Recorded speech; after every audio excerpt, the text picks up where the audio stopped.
হ্যাঁ, পারফেক্ট মনে হয়েছে। প্লাস হচ্ছে ফার্স্ট টাইম অভিনয় করছে, এটা একদমই মনে হয় নাই, খুবই ন্যাচারাল ছিল। আমি মনে করি টপ যারা আছে এখন হিরো, ওদের মধ্যে থেকে একজন ও হয়ে উঠতে পারবে আরও কিছু মুভি আসলে। সো আমার ওর অ্যাক্টিং খুবই ভালো লাগছে। আসলে ও ছাড়া আরও যারা যারা নতুন নতুন অ্যাক্টিং করছে, নায়িকা যারা অ্যাক্টিং করছে, ওদের সবারই অ্যাক্টিং অনেক ভালো লাগছে। পূজা চেরির অ্যাক্টিং আমার বরাবরই অনেক ভাল লাগে, আগেও সবগুলো মুভি দেখা হয়েছে, এইবারও মানে ব্যতিক্রম হয় না, এবারও অনেক ভালো লাগছে। মুভিটা দেখছেন, মানে দেখে এখন দর্শকদের উদ্দেশ্যে কি বলবেন? দর্শকের উদ্দেশ্যে বলবো যে কালকে অবশ্যই গতকালকে আমাদের মুভি দেখার কথা ছিল, বাট টিকিট পাই নাই, সো আজকে এর জন্য আসছি।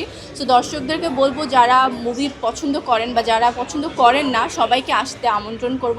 শুধু মাসুদ রানার জন্য না, সব বাংলা মুভির জন্য বলবো আসতে, এসে মুভি দেখতে, যেন হল আরও ভালো হয়, আরও হল হয়, আরও বাংলা মুভি হয়, অ্যান্ড বাংলা মুভি যেন ওপরে উঠে যায়, এটাই বলবো। আর মাসুদ রানা যারা বই পড়েছেন বা যারা হচ্ছে দেখা গেছে যে বই লাভার, সো ওরাও এসে একটা ডিফারেন্ট একটা সিন দেখতে পারবে, ডিফারেন্ট একটা জনরার একটা মুভি দেখতে পারবে। সো আমি বলবো যে সবাইকে হলে এসে মুভিটা দেখতে, না হলে বুঝতে পারবে না আসলে কেমন হয়েছে মুভিটা।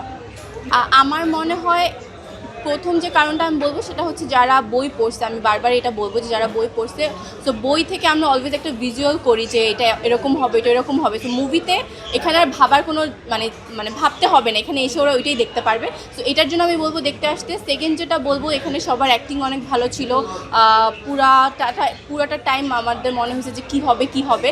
সো যেহেতু মাসুদ রানা বরাবরের মতো থ্রিলার একটা মুভি, সো এখানে এসে আরও সাসপেন্স অ্যাড হয়েছে মুভিটার কারণে, যে কী হবে এরপরে কী হবে, লাস্ট সিন পর্যন্ত কেউ বুঝতে পারবে না যে আসলে মানে পুরো মুভিটাতে কী কাহিনী ছিল।